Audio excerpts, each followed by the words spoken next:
और चलिए जरा कुछ और जानकारियां आपको देते हैं। बहराइच हिंसा मामले में पुलिस को कैसे कैसे इस मामले में कामयाबी मिली थी, क्योंकि जो मुख्य आरोपी है सरफराज, उसको पुलिस ने पकड़ने के लिए जो कोशिशें की थी वो कैसे शुरू हुई थी। मुख्य आरोपी सरफराज का सहयोगी गिरफ्तार किया गया है, उस तक पहुंचने की कोशिशें की जा रही है। नेपाल भागने की फिराक में था दानिश उर्फ शाहिर, इसको पकड़ा गया है। इसके जरिए ही सरफराज तक पहुंचने की कोशिश होगी। सरफराज का सहयोगी हरदी से धर दबोचा गया है, ये बड़ी कामयाबी पुलिस को लगी है।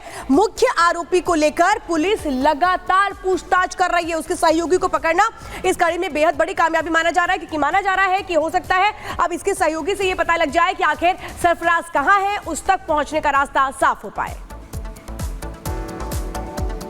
आपको बता दें, दंगाई सरफराज की तलाश के लिए यूपी पुलिस की 3 टीमें अलग अलग इलाकों में दबिश दे रही हैं। आशंका जताई जा रही है कि हत्याकांड के बाद आरोपी सरफराज नेपाल भाग गया है और दानिश भी नेपाल भागने की फिराक में था, लेकिन उससे पहले ही पुलिस ने उसे धर दबोचा। सरफराज को लेकर ये जानकारी है कि वो नेपाल भाग चुका है, यानी कि बॉर्डर पार कर चुका है। कैसे ही खबर सामने आई, इस रिपोर्ट में देखिए।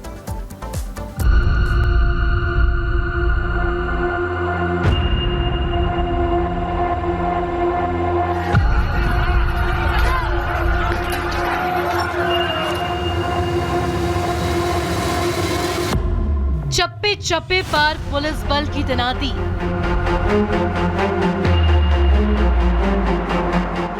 हालात को नियंत्रण में रखने के लिए पीएससी की 10 कंपनियों को तैनात किया गया। सीएम योगी की इस मामले पर पूरी नजर बनी हुई है। वहीं एसटीएफ चीफ अमिताभ यश ने बहराइच में मोर्चा संभाला हुआ है। अमिताभ यश सड़कों पर हाथ में हथियार लेकर खुद दंगाइयों को खदेड़ते नजर आए। गुस्साई भीड़ अब शांत है, हिंसा करने वाले लोग अब सड़कों पर नजर नहीं आ रहे हैं।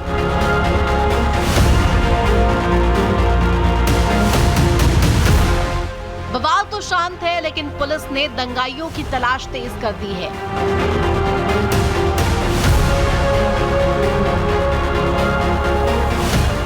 नामजद और कई अज्ञात आरोपियों के खिलाफ एफआईआर दर्ज कर ली गई है।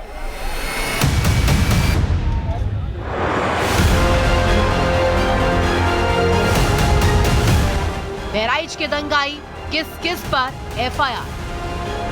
अब्दुल हमीद, सरफराज, साहिर खान, मारूफ अली, ननकाऊ, कई अज्ञात।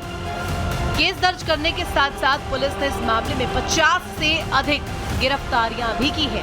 लेकिन सबसे बड़ा सवाल ये है, बहराइच को हिंसा की आग में झोंकने वाला मास्टरमाइंड सरफराज कहां है?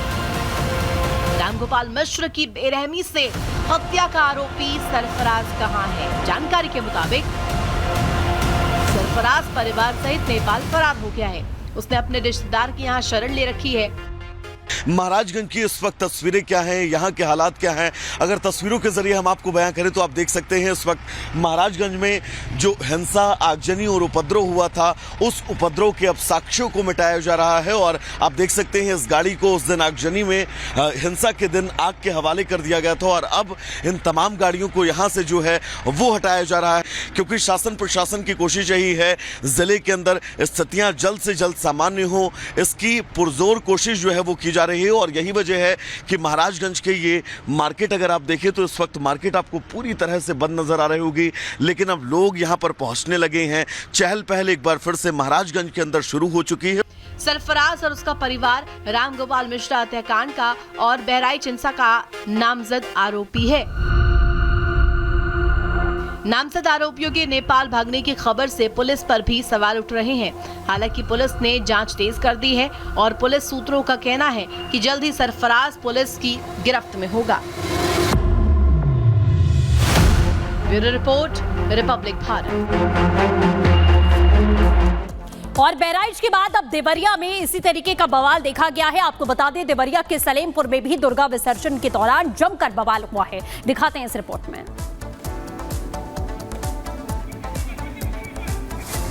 तो बिल्कुल आपको बता दें कि लगातार ये जो बवाल है वो बढ़ता हुआ है। यहाँ पर दिखाई दिया इस वक्त की बड़ी खबर आपको बता दें, बहराइच के आरोपी सरफराज का एनकाउंटर कर दिया गया है। इस वक्त की सबसे बड़ी खबर, मुख्य आरोपी का एनकाउंटर किया है यूपी पुलिस का। यह एक्शन बहराइच मामले में देखा गया है।